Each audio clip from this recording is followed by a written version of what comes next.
Jennifer Francis, diplômée en économie à la recherche d'emploi, passe en revue les journaux pour y dénicher une opportunité de s'assurer un travail.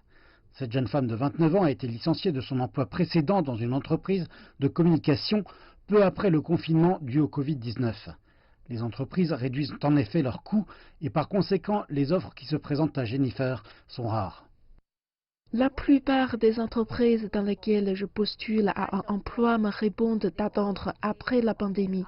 Ils me disent que pour l'instant, la situation est stagnante et que par conséquent, elle ne fonctionne pas vraiment. Je suis donc supposée attendre que la situation dans son ensemble soit résolue avant de peut-être trouver un nouveau poste. La trajectoire de l'emploi au Nigeria poursuit son déclin et s'accélère dans le contexte de la pandémie.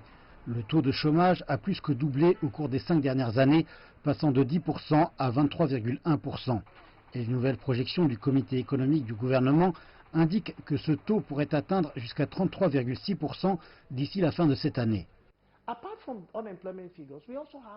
Outre ces chiffres du chômage, nous avons encore le sous-emploi. Les gens qui ne peuvent pas obtenir un nombre suffisant d'heures de travail, un travail de 4 heures par jour, ou bien ceux qui sont surqualifiés.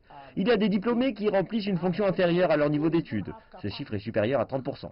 Lorsque vous faites l'addition, cela représente près de 70% des Nigérians dans ces catégories combinées qui sont sous le seuil de pauvreté. Le Nigeria pourrait se trouver dans l'une de ses pires récessions économiques en près de 4 décennies. Cette situation est aggravée par la pandémie de Covid-19 et la chute abrupte des prix du brut. Ce qui en résulte est la fermeture des entreprises et la privation de revenus. L'une des mesures que le gouvernement pourrait mettre en place serait de demander aux organisations existantes de prendre 1 ou 2 personnes au chômage aujourd'hui, tandis que celles-ci seraient payées par le gouvernement. Ces personnes choisiraient une organisation existante, au sein de laquelle elles rêveraient de travailler et auprès desquelles elles apprendraient le processus de travail. Une autre mesure que pourrait adopter le gouvernement serait de se mettre en partenariat avec le secteur privé et de voir ce dont celui-ci a besoin afin d'accroître non seulement les bénéfices mais aussi l'emploi. Ce partenariat ne serait pas à court terme mais à moyen terme. Le Bureau nigérian des statistiques évalue la main-d'œuvre du pays à 80 millions de personnes. Selon le Comité du développement économique durable, près de 40 millions d'entre elles pourraient se retrouver sans emploi d'ici décembre.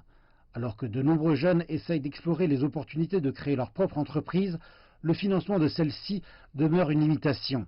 Les analystes économiques exhortent le gouvernement à mettre en place un environnement permettant l'épanouissement de telles jeunes pousses.